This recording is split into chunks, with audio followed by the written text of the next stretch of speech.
ક્ષેત્રીય બૂથ કાર્યકર્તા સંમેલનમાં અહીં મંચસ્થ ઉપસ્થિત તમામ સન્માન્ય પદાધિકારીગણ અને મારી સામે ઉપસ્થિત થયેલા તમામ ક્રાંતિકારી સંઘર્ષના સાથીઓ, મીડિયાના મિત્રો, પોલીસના અધિકારીઓ, બધા જ જે પણ લોકો અહીંયા ઉપસ્થિત છે, અમને સાંભળે છે, એમને ચૈતર વસાવાના જોહાર કરું છું, ઉલગુલાલ જિંદાબાદ કરું છું.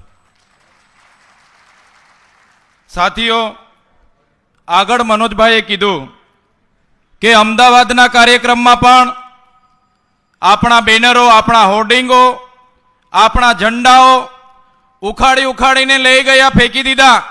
બરોડામાં પણ ઘણી જગ્યાએ આવું જ થયું છે.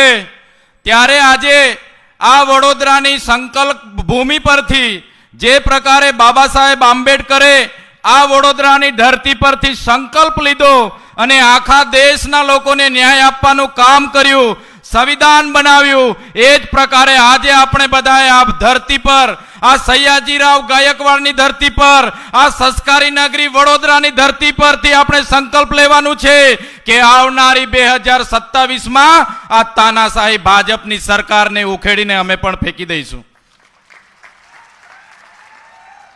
ઘણા લોકો પૂછે છે, શરૂઆત હતી આમ આદમી પાર્ટીની, ભાજપ અને કોંગ્રેસના લોકો કહે કે આ ગુજરાતમાં અમિત શાહનો ગઢ છે, નરેન્દ્રભાઈ મોદીનો ગઢ છે, ત્રીજો મોરચો નહીં ચાલે, કોંગ્રેસ અને ભાજપ ચાલશે. પણ સાથીઓ, આજે જોઈ લો, ગુજરાતમાં ત્રીજો મોરચો આમ આદમી પાર્ટી ચાલતી નથી. આમ આદમી પાર્ટી આજે ગુજરાતમાં દોડી રહી છે. આમ આદમી પાર્ટીના કાર્યકરોની તાકાત છે. આ ભાજપ, એમની તાનાશાહી સરકાર, એમના મંત્રી તંત્રી, એમના અધિકારીઓ, એમના પોલીસ અમારા સાથી કાર્યકરોને, અમારા જેવા લોકો સાથે કેસની ખેલ રમત રમે છે, જેલની રમતો રમે છે, અમને જેલમાં નાખવાની વાતો થાય છે, ખોટી એફઆઈઆરો કરે છે. પણ એ તાનાશાહી ભારતીય જનતા પાર્ટીને અમે કહેવા માંગીએ છીએ, અમે તમારાથી, તમારી જેલોથી ડરવા વાળા લોકો નથી, અમે તમારી સામે લડવા વાળા લોકો છે. લડીશું અને ગુજરાતની જનતાને ન્યાય અપાવીનું કામ કરીશું. કેટલાક મીડિયા વાળા મિત્રો એજન્ડા લઈને આવે છે, નેતાઓના એજન્ડામાં અમને પૂછે છે, તમારી આમ આદમી પાર્ટી આવનારા દિવસોમાં સરકારમાં આવશે તો શું કરશે? અમારી આમ આદમી પાર્ટી આવનારા દિવસોમાં સરકારમાં આવશે તો એ કર્મચારીઓના કામ કરશે, જે વર્ષો જૂના કર્મચારીઓની માંગણી છે. એ કર્મચારીઓની માંગણી, એ ચાહે આઉટસોર્સિંગ કર્મચારીઓ હોય એમને કાયમી કરવાની, એ ચાહે જૂની પેન્શન યોજના લાગુ કરવાની હોય, એ ચાહે ફિક્સ પગારદારોની વાત હોય, આમ આદમી પાર્ટી 2027માં આવશે તો પહેલું કામ ગુજરાતના કર્મચારીઓને ન્યાય આપવાનું કામ આમ આદમી પાર્ટી કરશે. સાથે સાથે જે ગુજરાતના શ્રમિકો છે, કામદારો છે, જેમને આ ભારતીય જનતા પાર્ટીમાં એમના ઉદ્યોગપતિઓ, એમના કારખાનાના માલિકો આજે પગાર સ્લીપ પણ નથી આપતા, 12 કલાક એમને કામ કરાવવામાં આવે છે. મહિનાના 4 દિવસ રજા હોવી જોઈએ, એની જગ્યાએ 31 દિવસ એમનું કામ કરાવીને શોષણ કરે છે. આજે પણ શ્રમિકોને બોનસ નથી મળતું, આજે પણ એમને ગ્રેજ્યુએટી નથી મળતી, આજે પણ એમને ઇન્ક્રીમેન્ટ નથી મળતું, આજે પણ 12% પીએફ આપવામાં નથી આવતું. ત્યારે આમ આદમી પાર્ટી જો આવનારા વર્ષોમાં ગુજરાતની તાલુકા જિલ્લા પંચાયતોમાં આવશે તો આમ આદમી પાર્ટી ગુજરાતના શ્રમિકો માટે લડશે અને ગુજરાતના શ્રમિકોને મિનિમમ વેજેસના નિયમો મુજબ એમને વળતર પણ અપાવશે, એમને બોનસ પણ અપાવશે, એમને ઓટી પણ અપાવશે, એમને 12%નું પીએફ પણ અપાવશે, એમને મેડિક્લેમ પણ અપાવશે. અને જેટલા પણ કર્મચારીઓ સાથે આ સરકાર શોષણ કરે છે, એમના ઉદ્યોગપતિઓ શોષણ કરે છે, એમના માટે આવનારા દિવસો આમ આદમી પાર્ટીનો હરેક કાર્યકર, હરેક પદાધિકારી એ શ્રમિકો માટે લડવાનો છે અને આમ આદમી પાર્ટી શ્રમિકો માટે ઊભી રહેવાની છે. કેટલાક સાથીઓ અમને સવાલો કરે કે તમારી પાર્ટી આદિવાસી સમાજ માટે શું કરશે? ત્યારે આ જાહેર મંચ પરથી એ મીડિયાના લોકો હોય, એ ભાજપના નેતા હોય, એ કોંગ્રેસના નેતાઓને પણ કહેવા માંગીએ છીએ, અમારે આમ આદમી પાર્ટીનું 2022નું મેનિફેસ્ટો તમે જોજો.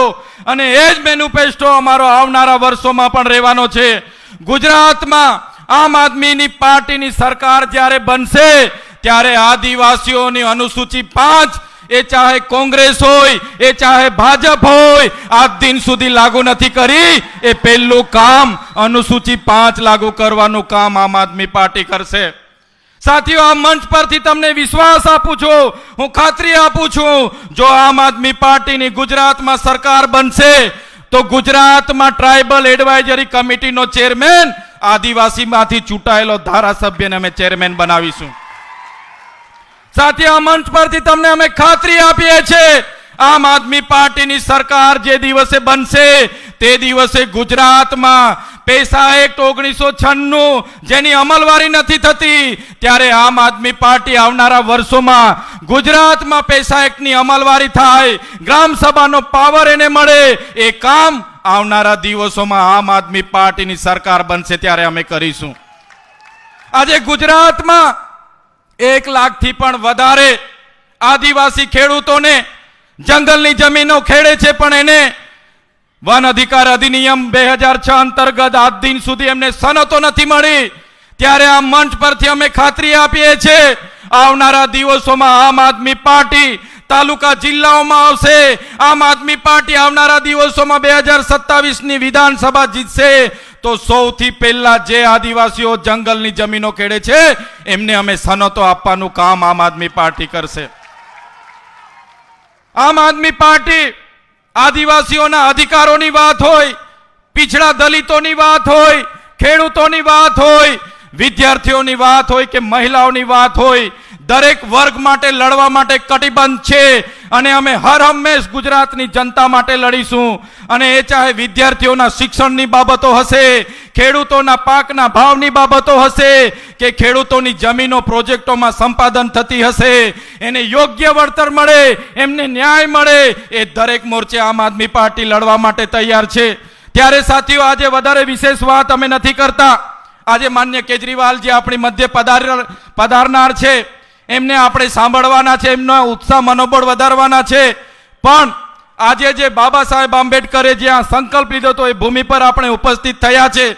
ત્યારે આ તાનાશાહી સરકાર સામે આપણે ના ઝુકેંગે ના ડરેંગે અને લડેંગે ના નારા સાથે, ના સંકલ્પ સાથે ગુજરાતની જનતાને ન્યાય અપાવવા માટે આપણે આગળ વધવાનું છે. હું વિશેષ વાત નથી કરતો, એક નાના સૂત્ર સાથે મારી વાણીને હું વિરામ આપીશ.